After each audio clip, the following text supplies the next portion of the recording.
Have you ever stopped to think about how much excess has crept into your life? In our day-to-day existence, we often accumulate things, commitments, and responsibilities that might not hold any real value or meaning. This is where essentialism comes in. It's not about getting more done in less time, it's about getting only the right things done. It's a systematic discipline for discerning what is absolutely essential, then eliminating everything that is not, so we can make the highest possible contribution towards what really matters. In this video, we're going to delve into the 10 rules of essentialism. Each rule is a piece of the puzzle, a step towards a life that is less cluttered, less stressful, and more purposeful. You'll learn how to distinguish the vital few from the trivial many, make trade-offs, and develop clarity in your personal and professional life. Discover how these 10 rules of essentialism can change your life. Rule number 1 is understanding the power of choice. Picture your life as a garden. You're the gardener, and every day you're given a set of seeds. These seeds represent the choices you have. Some will grow into beautiful flowers, others into weeds. Now the power of choice lies in your hands. You decide which seeds to water, which to nurture, and which to cast aside. Taking charge of your decisions is the essence of essentialism. It's about understanding that not all things carry equal weight. Some things matter more than others, and it's your responsibility to discern the difference. It's about deciding where your energy goes. It's about making conscious decisions about what to include in your garden of life and what to let go. It's about saying yes to fewer things, so you can truly excel at what matters most to you. Remember, every choice you make is a statement about what matters to you. Rule number 2 is distinguishing the vital few from the trivial many. In life, we are often bombarded with an overwhelming number of tasks, responsibilities, and choices. But the reality is, not all of these are equally important. Essentialism teaches us to discern the vital few from the trivial many. Imagine your life as a garden, where each plant represents a task or responsibility. If you try to water and care for every single plant, you'll find yourself stretched thin, unable to tend to each one properly. But if you identify the vital few, the plants that truly matter, you can dedicate your time, energy, and resources to nurturing them. This doesn't mean neglecting everything else completely. Instead, it's about prioritizing, about understanding that some things are more deserving of your attention than others. The trivial many still exist, but they are not the focal point. When you focus on the vital few, you can make a far greater impact. Rule number 3 is understanding the concept of trade-off. This rule is about recognizing that we can't have it all. Yes, it's a hard pill to swallow, but it's a crucial one in the journey to essentialism. Imagine life as a giant buffet. You can't possibly sample every dish, no matter how tempting. So you must make choices. You must trade off. If you want to fill your plate with the most delicious items, you might have to pass up on some other enticing options. That's the essence of a trade-off. In life, we make these trade-offs every day, whether we realize it or not. We trade sleep for more work hours, we trade relaxation for productivity, we trade our hobbies for more time at our jobs. But remember, not all trade-offs are equal. The key is to make conscious, deliberate trade-offs. Choose what truly matters to you and let go of the rest. Remember, in the grand scheme of things, it's about quality, not quantity. Trade-offs are not something to be avoided, but rather embraced.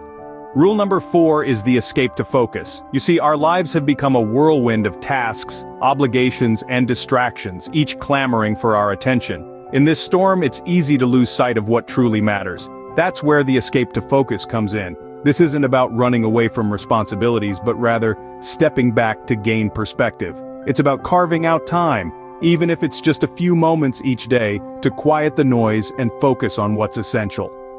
Imagine the clarity that can come from such moments of solitude. Picture the insights you could gain, the decisions you could make, without the constant barrage of demands and distractions. The power of focus allows us to see the vital few among the trivial many.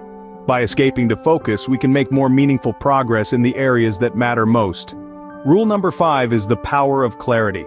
This rule is not just about knowing what you want in life, but it's about having a crystal clear vision and purpose. It's about understanding your values, your passions, and your strengths.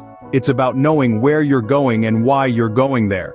Imagine navigating through a thick fog with no compass or map. That's what life is like without clarity. It's easy to get lost, to lose focus, and to stray from your path. But when you have clarity, you have a beacon, a guiding light that directs you towards your goals. It's like having a GPS for your life. Clarity allows you to focus on what truly matters, to prioritize your tasks, and to eliminate distractions. It gives you the confidence to make decisions and take actions that are aligned with your vision and purpose. It's like a superpower that brings order to chaos and meaning to the mundane. With clarity comes the power to make more meaningful decisions and actions. Rule number 6 is dare to say no. In our journey towards essentialism, we often underestimate the power of this two-letter word, no. It's easy to get swept up in the whirlwind of constant activity, to say yes to every request that comes our way. But if we do, we're letting other people dictate our lives, our time, our focus. Instead, we need to dare to say no. No to distractions, no to non-essentials, no to anything that doesn't align with our purpose or contribute to our goals. It's not about being unkind or selfish. It's about respecting our own time and energy. Remember, every time we say yes to something, we're saying no to something else. So let's make sure we're saying yes to the right things, the essential things, and that starts by daring to say no. Saying no is a powerful tool for focusing on what truly matters. Rule number 7 is uncommit. Now don't get it twisted, this isn't about breaking promises or being unreliable. It's about understanding that not all commitments are created equal. In our journey towards essentialism, we must learn to discern the value that each commitment adds to our lives. Here's the thing, we often feel obligated to hold on to commitments that no longer serve us or our goals. These could be memberships, subscriptions, or even relationships that demand our time and energy but give little in return. We fear the guilt of letting go, yet fail to realize the cost of holding on. But the beauty of life is that it is fluid, ever-changing, and so should our commitments. By uncommitting, we free ourselves. We create room for commitments that align with our purpose, that bring us joy and fulfillment. Uncommitting allows us to focus on the commitments that truly matter. Rule number 8 is edit. Imagine yourself as a writer, but instead of a book, your life is the manuscript. Every day, every hour is a sentence, every moment a word. Now, as any good writer knows, the first draft is never the masterpiece. It's in the continual refining, the relentless reducing and improving that the true work of art emerges. This is the essence of the 8th rule of essentialism, the practice of editing. It's about taking a step back, looking at the big picture of your life and asking yourself, what can be cut out? What isn't serving the narrative I want to live? It might be a habit, a possession, or even a relationship. It's not about making life less rich, it's about making it more focused, more meaningful. Like a sculptor carving away the excess stone to reveal the statue within, we too can use the power of editing to shape our lives. Editing is a powerful tool for simplifying and improving our lives. Rule number 9 is limit. Embrace the notion of setting boundaries, of creating limits. The power of this rule lies in its simplicity.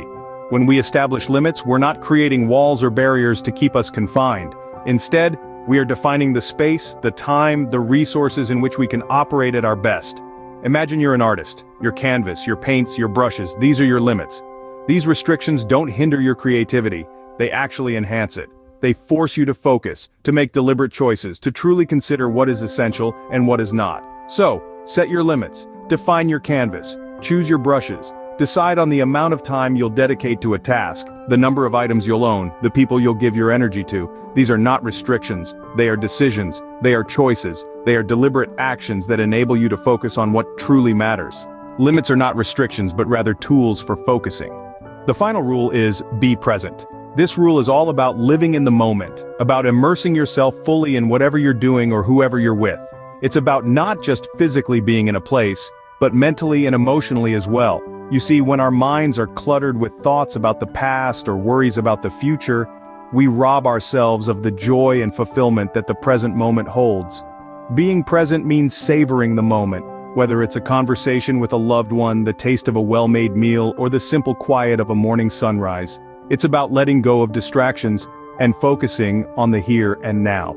This rule is perhaps the most essential of all because what is life but a series of present moments? If we're not fully present, we miss out on the richness and depth that life has to offer.